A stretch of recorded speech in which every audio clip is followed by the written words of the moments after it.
As I think everyone knows, the President of the United States, President Obama, and the Republican leadership have reached an agreement on a very significant tax bill. In my view, the agreement that they reached is a bad deal for the American people. I think we can do better. And I am here today to take a strong stand against this bill, and I intend to tell my colleagues and the nation exactly why I am in opposition to this bill. You can call what I'm doing today whatever you want. You can call it a filibuster. You can call it a very long speech. I'm not here to set any great records or to make a spectacle. I am simply here today to take as long as I can to explain to the American people the fact that we have got to do a lot better than this agreement provides. Now, let me just enumerate some of the reasons that I am opposed to this agreement. First, as everybody knows, this nation has a record-breaking $13.8 trillion national debt at the same time as the middle class is collapsing and poverty is increasing. And, Mr. President, I think it's important that we say a word, because I'm not sure that a lot of Americans necessarily know this, about how we got to where we are today in terms of the national debt. I know there are some people who think that this all began the day that President Obama took office. Well, it's not quite the case. When President Clinton left office, this country was running, in fact, a very significant surplus, and the projections were that we were going to continue to run a surplus. During the 8 years of President Bush, for a number of reasons, including the war in Iraq, the war in Afghanistan, including huge tax breaks for the wealthiest people in this country, including a Medicare Part D prescription drug program, and including the Wall Street bailout, among other things, all of which were not paid for. Those are the primary reasons that we saw an almost doubling of the national debt during the Bush administration. And since President Obama has been in office, we have passed a stimulus package, also adding to the deficit in national debt. But here we are today with a $13.8 trillion national debt, $1.4 trillion deficit, and almost all Americans are in agreement that this is a very serious issue. So the first point that I would make is that it seems to me to be unconscionable for my conservative friends and for everybody else in this country to be driving up this already too high national debt by giving tax breaks to millionaires and billionaires who don't need it, and in a number of cases, Mr. President, don't even want it. Here's one of the interesting ironies. There are lists of many, many very wealthy people who've come forward and say, sure, I want a tax break. Everybody wants a tax break. But you know what? There are other priorities in this country. I don't need it. And two of the wealthiest people in the world, Bill Gates of Microsoft, Warren Buffett, Berkshire, these are billionaires, and they said it's absurd. We don't need a tax break. And all over the country, you're hearing a lot of folks who have a lot of money saying, don't drive up the deficit and force our kids to pay higher taxes to pay off the national debt in order to give tax breaks to the richest people in this country. Now, Mr. President, we have been told really not to worry too much because the extension of these tax breaks for the wealthy will only last 2 years. Not to worry. Well, maybe that's the case. But given the political reality that I have seen in Washington, my guess is that 2 years from now, these tax breaks for the wealthiest people in this country will be extended again. What happens around here is that the argument will be made that if you end these tax breaks, you're raising taxes. It's what we're hearing right now.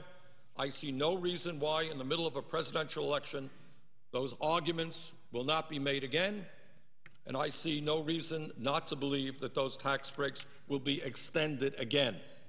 And clearly we have a number of Republicans who want to make that extension permanent. Now, whether it will ever be made permanent or not, I don't know. But the point is, when you hear folks say that it's only a 2-year extension, I would suggest take that with a grain of salt.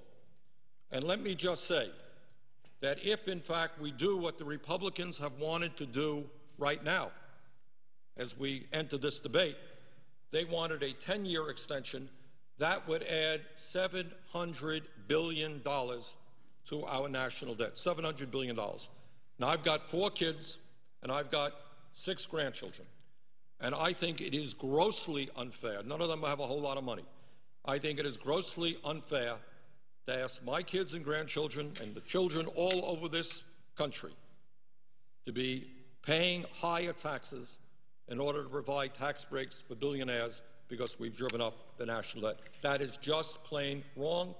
And, Mr. President, I think the vast majority of the American people, whether they're progressives like myself or whether they're conservatives, I think they perceive that that concept of giving tax breaks to billionaires when we have such a high national debt makes no sense at all.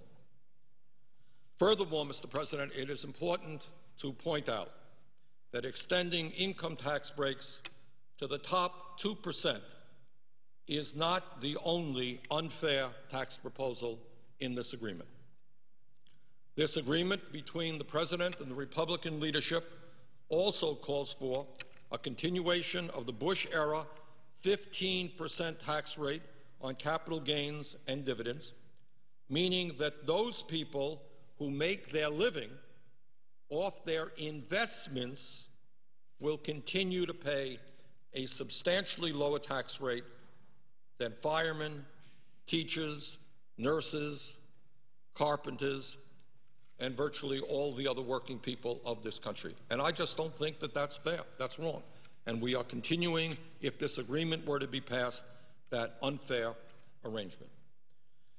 Mr. President, on top of all of that, this agreement includes an horrendous proposal regarding the estate tax, and that is a Teddy Roosevelt initiative. Teddy Roosevelt was talking about this in the early years of the 20th century. It was enacted in 1916, and it was enacted for a couple of reasons. Teddy Roosevelt and the people of that era thought it was wrong that a handful of people could have a huge concentration of wealth and then just give that wealth, transmit that wealth to their children. He didn't think that that was right. Furthermore, it was a source, a progressive and fair source of revenue. Under the agreement struck between the Republican leadership and the President, the estate tax rate, which was 55% under President Clinton, and let's all remember, we had problems with the economy under President Clinton, but very few will deny that during those years we were creating a heck of a lot more jobs than we did under President Bush. That's the fact.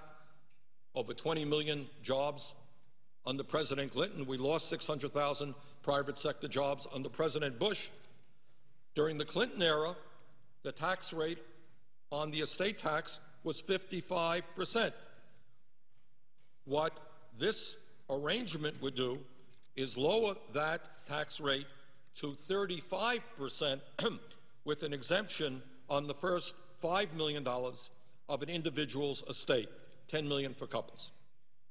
Now, here's the important point, Mr. President, that I think many people don't know, because I have to confess, my Republican friends and their pollsters and their language people have done a very good job. This is the so-called death tax. And I think all over America, people are saying, oh, this is terrible.